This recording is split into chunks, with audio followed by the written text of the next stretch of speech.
now. If I don't think he cares to wrestle with anybody. I think he's gonna get himself to the right spot and try to knock everybody out. Well, it's not about getting back in the good graces. It's about, the guy had the opportunity to fight for a title and didn't make weight. It's just, you couldn't fuck up anything worse than that. But he proved, Former lightweight champion Khabib Nurmagomedov just shook up the lightweight division again. He called out Arman Tsarukyan, saying his size, relentless wrestling, and non-stop pace could give Topuria serious trouble. Suddenly, everyone's asking, is Tsarukyan the next big threat in lightweight? Давай предположим, что все случилось, Tsarukyan с Topuria дерутся. Ты кого видишь в этом поединке? Наверняка этот бой ты себе представлял. Ты кого видишь фаворитом в этом бою? Я не вижу шансов у Topuria. То есть ты считаешь, что Арман... Я ему ударки тоже не даю. Арман слишком дистанционно дерется. С ударниками держит дистанцию хорошо, ногами лучше работает. И сейчас уже Арман слишком хорошо. У него есть материал, который он может посмотреть и хорошо изучить. Arman Tsarukyan didn't just win his last fight, he made a statement. He's got size, power, and that grinding style that breaks even the best fighters. He's not just some prospect, he's a real problem for anyone holding a belt right now. Still, the story's bigger than just Arman. Paddy, the baddie Pimblett, is still out there chasing the spotlight, always looking for his next big moment. With things heating up, the pressure on Paddy to step up and take a serious fight keeps building. There's no way. Arman versus Ilya is the #1 fight in the lightweight division. And dare I say, it's close. It's close to as big as Paddy versus Ilya, given how popular Arman is getting in that part of the world and just how good he looked in this fight. And so I say, if we're not doing it on January 24th, and it sounds at least as of now that we're not, Ilya, Arman, Paddy, Gaethje. What do you say? What? I'm with you on some of it, but why? Why is there an expiration date on Ilya Paddy? Because Arman just fought, no? Yes, it was the plan. It was the right move when Arman just fought. It was the plan, the right move when Arman was out, when we didn't know how this fight was going to go. And honestly, Ilya Topuria could end up being the next guy standing across from Paddy. That's the kind of fight fans can't stop talking about, a matchup that would blow up the internet and shake up the title picture in an instant. This division is pure chaos right now, packed with killers and wild matchups everywhere you look. One big win from any of these guys and everything at the top could flip in a heartbeat. Lightweight has never felt this unpredictable, this wild, or this much fun. This fight isn't happening in January, and then let's say March at the earliest, right? Because it's not going to happen in Sydney. We suspect Volk will be on that card. Then the winner of that fight is not fighting until I don't know, October? Or we're talking about another year out for Arman? I understand that from the Arman Tsarukyan perspective, but if we're touching all the chess pieces, right? If we're accounting for every piece on the board, I think you only get one shot with Paddy and Ilya. Topuria looks set to return for the UFC's first card of 2026, but everyone's still guessing who he'll face. Justin Gaethje and Paddy Pimblett keep popping up in the rumors, and honestly, both would bring plenty of chaos. Gaethje's basically gone scorched earth. He says he's done with the UFC if they don't give him a title shot next year, even though he's already lost to both Khabib and Oliveira. Pimblett's a whole different story. No matter who the UFC picks, you know it's gonna be wild. Then there's Michael Bisping, who didn't hold back when he broke down Ian Gary versus Belal Muhammad. Bisping said the fight didn't live up to the tidal wave of hype Gary kicked up all week. Gary swaggered in, talking about knockouts and title shots, acting like he owned the cage. But once the fight started, things got real fast. Sure, Gary got his hand raised, but Bisping pointed out that Belal Muhammad surprised everyone. Belal brought grit, experience, and heart, and really pushed Gary in ways people didn't see coming. It wasn't the one-sided show Gary promised, and Bisping made sure fans saw that. Now Ian Gary, take a breath. Ian Gary was very confident coming into this one. He felt like Belal Muhammad was a broken man leaving the octagon versus Jack Della Maddalena. He promised that he was going to smoke him, that he was going to break him, that he was going to knock him out. We need a #1 contender. When you beat #1 and you knock out #1 in the fashion that I believe I'm going to do it in, there's nothing else. I'm next. But that's not what we saw. What we saw was a very close fight contested over 15 minutes where Belal Muhammad looked good. He had some success. He landed with the right hands, but he lost. He lost the fight, clearly, but he did himself proud. So Bilal should be proud of himself. and gave Ian a good run. But ultimately, it was Ian Machado Gary that got the victory. Topuria, who used to own featherweight, grabbed the lightweight belt earlier this year by knocking out Charles Oliveira in brutal fashion. At the same time, Tsarukyan's been tearing through the lightweight ranks and now sits as the #1 contender in the UFC's toughest division. He just added more hype by tapping out Dan Hooker with a slick arm triangle in round 2. Now you've got folks like Ariel Helwani calling for Paddy Pimblett to finally take on Arman. The whole division smells opportunity, and everyone's hungry for the next big fight. There's the history there, there's the beef. Like, that is the perfect fight to start this thing. Put that on Paramount Plus, watch the subs just skyrocket, right? After doing some, now, and I said multiple times, I said, please, I want to be very clear. I am not saying that Paddy deserves this more than Arman, but I'm just saying because he hasn't fought, because Ilya hasn't fought, and I suspect they want to get into a training camp. If they haven't even started one already, I suspect they're going to want to announce this, get rolling with the promotion. There's a lot of history there. And you have Arman sit in the front row and you say he is next. Like, let's get some decorum here. Let's start figuring out who's next. What's the pecking order? People misunderstood what I was trying to say. They're like, what? You're saying Paddy above Arman? No, I'm not saying. But if you watch fighting for more than 6 months, you understand that a lot of this is based on timing, not always on merit. Bisping had plenty to say about Gary's performance, and honestly, it's the kind of fight that gets people fired up. Gary fought with real purpose. He stuffed every takedown, kept moving, and threw his shots with bad intentions. The fight was close, but he dug deep and pulled it out with grit and skill. Some folks roll their eyes at his trash talk, but when the cage closes, Gary's all business. He proved he deserves to be in there with the best, and he didn't wilt when things got tough. Gary isn't just talk, he's sharp, dangerous, and moving up fast enough that everyone in the division has to take notice. Smooth, he stopped every single takedown. He's polarizing, he talks a lot of crap, okay? He does. And do you know what? I've grown to really like this guy because he backs it up in the octagon. He talks a lot of trash, okay? But he backs it up and he dances around the octagon. He's got beautiful footwork. He's got good power. He's got excellent striking. Takedown defense was perfect. And he gave Shavkat a good run as well. And then if you didn't see on the microphone doing the post-fight interview, he cut an incredible promo for why he should be next to face Islam Makhachev. Meanwhile, UFC analyst Chael Sonnen didn't sugarcoat a thing. He said Justin Gaethje is pissed at the UFC. Not just a little annoyed or mildly frustrated, he's genuinely fuming. Gaethje's tired of waiting around. He wants answers, he wants direction, and more than anything, he just wants to fight. According to Sonnen, Gaethje feels stuck in limbo while other fighters keep getting big opportunities and clear paths. That kind of anger doesn't just simmer, it boils over. Justin Gaethje officially retired? I hope not. I sure hope not. Let's unpack what happened here.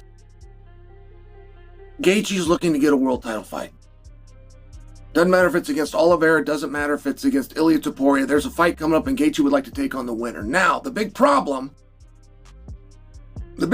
is there was a backup fighter for that fight, and that backup fighter was Paddy the Baddy. Why is that a problem? Well, because every time in UFC history, with one exception, the backup fighter has gotten a world title fight. Chael broke it down. Gaethje thinks the UFC keeps passing him by. Other guys keep landing title shots, huge matchups, big moments. And Gaethje? He's a former interim champ, one of the most exciting fighters the UFC's ever had. And he's just sitting there waiting for his phone to light up. He's looking around thinking, what more do I have to do? Who else do I need to beat? No wonder he's furious. For a guy who made his name on pure heart and wild, unforgettable fights, being left on the sidelines feels like a slap in the face. Matter of fact, there was a fight that was already agreed to, which was Dan Hooker versus Arman Tsarukyan, and that fight was said, and I quote, obviously, a #1 contenders match.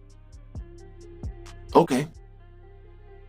That makes a lot of sense. I don't think that surprised anybody. That just didn't mean next. Somebody's gonna fight Ilia Topuria, and then coming out the backside of that fight, whoever that somebody is will be determined between Tsarukyan and Hooker. So when you take Tsarukyan and Hooker off the board and you're staring at the board and you've got Justin Gaethje saying, hey, it's absolutely got to be me or bust, Robert Whittaker and his co-host didn't pull any punches either. They flat out said that nobody has a clue what Islam Makhachev's going to do next now that he's got 2 belts. The welterweight division? Total chaos. Every top contender is fresh off a huge win. The rankings keep getting scrambled and the hype is out of control. Trying to guess Islam's next move is like tossing a coin in a hurricane and hoping it lands heads up. Either you have Michael Morales versus Islam Makhachev, or you have Michael Morales versus Carlos Prates for the #1 contender fight. But then I'm thinking about that, and I'm like, hold on, if Carlos Prates wins and Ian Gary beats Bilal Muhammad, how is that fair to Ian Gary because he just beat Carlos Prates? Welterweight is crazy, and not to mention Kamaru Usman and Shavkat Rakhmonov are just lurking in the wings. I don't know what you do. This division's stacked, bro. It's crazy. And not to mention, Islam just asked for a White House fight. You know,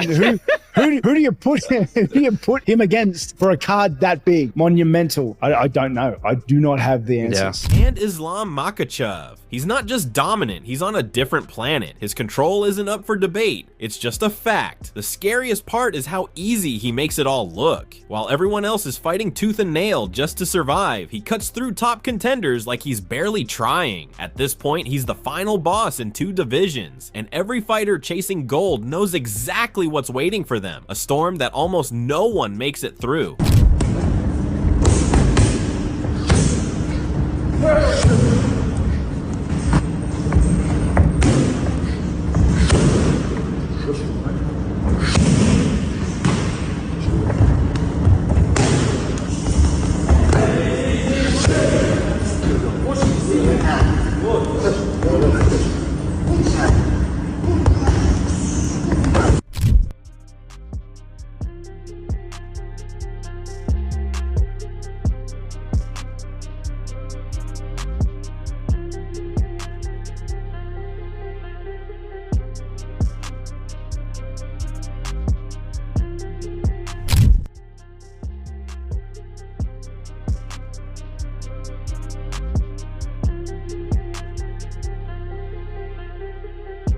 Watch him in the gym or scroll through those training clips, it's impossible to miss that cold, dialed-in focus. He moves like he's already mastered every trick in MMA, but you can see he still trains like he's chasing something. Hunger, it's on a different level. The discipline, hard to match. Every time he steps back in, he's sharper, stronger, quicker, like he's just upgraded himself again since the last fight. This isn't just training, this is evolution happening right in front of you, and honestly, it's scary to watch.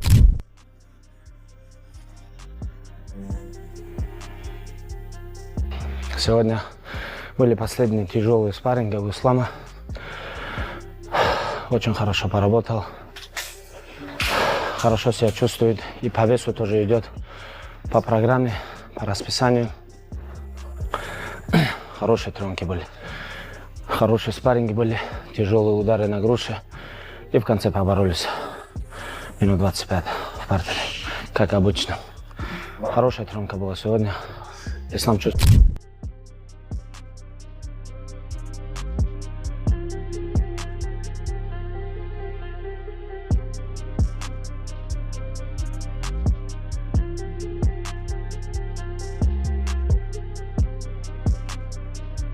Take a look at Islam's record. He's beaten former champs, knockout specialists, world-class wrestlers, top-tier grapplers, and just about every big name you can think of. Most champs hit a wall at some point, not Islam. He keeps leveling up, his timing's deadlier, his strikes land cleaner, and when he gets on top, you feel that pressure even through the TV.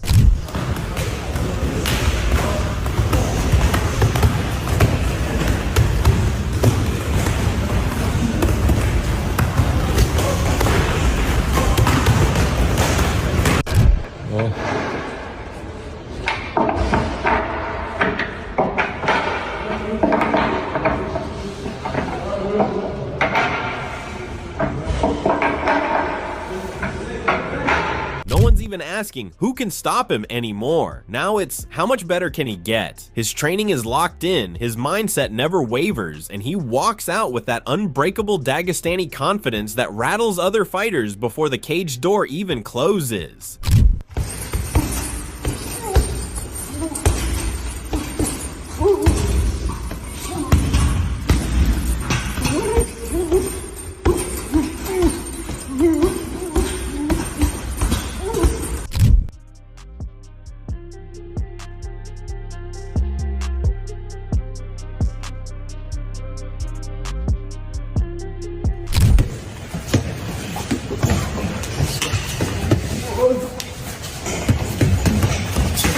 Хорошо. If this is what greatness looks like, then the rest of the division is just fighting for second place, and honestly, it's not even close. Chaisol Sonnen hit the nail on the head. The UFC picked Paddy Pimblett as the backup for the next title fight. Why does that matter? It's simple. Almost every time, the backup gets the next title shot, unless something really unusual happens. That puts Gaethje, who's been pushing hard for his chance, in a rough spot. Justin Gaethje, on a short notice as a 2-1 underdog, came in and beat Fatayev.